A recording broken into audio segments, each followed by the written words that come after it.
Welcome to Draw Tip Tuesday. Here's your weekly dose of inspiration to build a creative habit, one drawing at a time. Brought to you by Sketchbook School. Hey!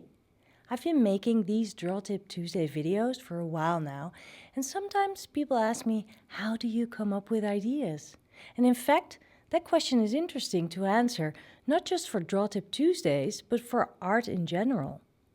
If you want to keep a creative habit, you'll need to make art regularly. But what if you run out of ideas? And there is not one general answer for this question. We're all different, so the way we come up with ideas is different for everyone. But one thing is certain, you can't just sit around and wait for an idea to come to you. Picasso said it already, inspiration exists, but it has to find you working. So I have collected some random tips for you based on my own experience. Look around you. Ideas can be found anywhere. You don't even need to go anywhere for it. You can find them simply inside your own home. When I don't know what to draw, I just draw whatever is available. My feet, the teapot, the toilet bowl even. Anything goes. If you're looking for ideas outside of your home, keep it simple too. Look at the shadows and reflections casted by the sunlight. When doing groceries, take a close look at the fresh produce. Smell it. Open up your senses. Look at the people around you. Talk with them. Often, from even short conversations, you can learn a lot about or from someone. And even if it doesn't feel like a big aha moment while you are chatting, that minute of small talk can give you big ideas. Read. Pick up a magazine, flip through its pages, look at the photos and illustrations, but also take the time to read the articles that seem interesting to you. They can be completely unrelated to art. In fact, fashion or interior design or cooking are all about creativity just as much. And I think even a magazine about fishing can be inspiring, if that's your thing. Read books. You can find a certain topic you'd like to learn more about and then read all about it, study the subject, think about it, make notes. But reading is also very relaxing. I love it when it's hard to put a book down because of its suspense or compelling story. And I love how different writers have such different styles in writing and using words.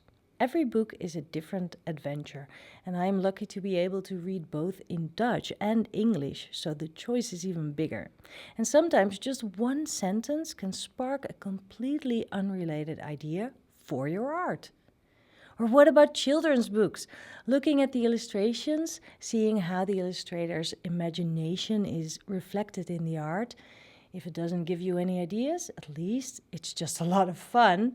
Watch a movie. Any form of storytelling can be inspiring. Sometimes a scene, one sentence, or the way an actor is playing their role can give unrelated ideas. In my experience, inspiration strikes best when I go to the cinema to watch a movie rather than watching it at home from Netflix. The cinema gives that extra experience feeling to it, and at home I will have too many distractions to really open my mind and absorb it all. Speaking of absorbing, visit a museum. Not because you want to necessarily make art that should hang in a museum, but because looking at art is fun. Look for color inspiration, themes or topics that you could apply in your sketchbook. Look for interesting mediums you could play with. And sometimes inspiration strikes in the museum shop, not in the museum itself. You never know. You can find inspiration online. I will be the first to admit that I am an Instagram addict. It's just something about the visual format, so easy to scroll and see a lot of different art styles. And I follow a couple of hundred people on Instagram, all artists. Often I wonder about the tools or techniques they use, and I'll find out more, about it through their websites. And then I'll try mimicking it if I really want to learn, and learn about their approach, a certain style or subject. So you can really try to find out more about how they work, how they come up with ideas, and learn from that. Isn't it amazing that we have an infinite library of art online that we can just explore and learn from every day? I do have a side note to this tip, because if you're starting to feel intimidated rather than inspired by looking at other artists' work, then stay off social media. It won't give you any ideas, it'll just crumple your self-confidence. Don't forget that being an artist can feel vulnerable. Realize that and don't torture yourself. Instead, go for a walk. It's really good to get out of the space you're in, to change your environment, and that will really help new ideas come. All great philosophers and thinkers in history were also enthusiastic walkers. It's because walking frees up your mind. There's an element of repetition in the act of walking where you can forget about stuff. There's a peacefulness to it because it's a slow movement compared to driving, for example. And it's not about getting from A to B, it's for the sake of walking and thinking. When you are walking on your own, the thoughts and feelings can be more intense. And when you are with someone else, the discussions can be deeper. Walking allows us to explore thoughts and play with ideas. It can help clarify your thinking. I once had a mental coach who would get up and take me for a walk whenever I felt blocked and didn't have any answers. Just a change of environment, landscape, the fresh air, it would just free up my thinking again and I could breathe again, even in my head. When walking, bring a small notebook to write down your thoughts and sparks of ideas. You could also use your phone, but chances are that as soon as you open it, you'll get distracted again. You can find new ideas in your own art. Look through old sketchbooks or journals. Just seeing a color combination you once used can spark a new idea. Or you might be reminded of a certain subject you'd like to revisit. Maybe even find a storyline you'd like to work with. Be curious. Have a chat with that new neighbor. They might have an interesting story. Ask questions, always.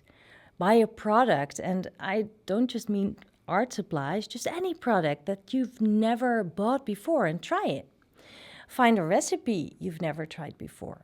Call a friend to ask how they're doing and what they're up to. You might just come up with new ideas and fresh thoughts. Make lists. Have a list where you add ideas as they pop up. Be sure not to judge your ideas at this point. What feels like a silly idea today might actually end up being the right idea tomorrow. I use lists to generate and prioritize ideas for my Draw Tip Tuesday videos. That way I create an archive of ideas that I can add to from time to time, and it's just a great resource. You can make mind maps. Begin with an idea or a word that inspires you and circle it. Then jot words or phrases that you associate with it around that initial word. Use lines to connect certain words that are related in some way. Circle the types of words in different colors to try and see connections, likeness, or direction. You can get back to the mind map and add ideas whenever you like. It's a different way of list making in a more associative way. Don't try to come up with ideas. If you can't sleep, it doesn't help either to tense up and think, I need to sleep, I need to sleep. It only makes things worse. If you don't have ideas or inspiration and then you think, I need to come up with a great idea, that really doesn't help. Keep it playful and realize that some things need to simmer a little bit. Don't try to come up with the perfect idea. Just enjoy the process of imagining, associating, thinking, and letting go. You will see that ideas will pop up at some point. I hope these tips help. And if you have any other tips, please share them. I would love to know them because sometimes I can use tips too. So share them on social media using the hashtag DTTInAction. And then I'll see you next week. Bye.